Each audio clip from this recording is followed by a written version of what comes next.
আমার মাকে মা বলে ডাকতে গেলেই চারদিক থেকে ছুটে আসে নিষেধের তর্জনী।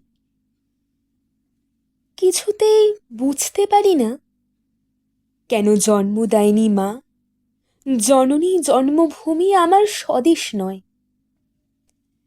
যার বাতাসে স্তন্যে প্রতিপালিত আমার শৈশব, সেই স্নিগ্ধ রূপবতীকে কেন মা বলে ডাকার সমস্ত অধিকার থেকে আমি বঞ্চিত?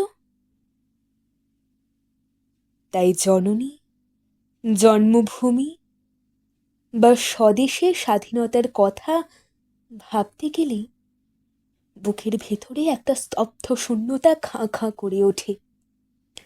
আর তখনই দুবিঘার পরিবর্তে সমস্ত বিশ্ব নিখিল ভুবনেশ্বরীর প্রতিরূপে জ্বলে ওঠে আমার চোখের সামনে।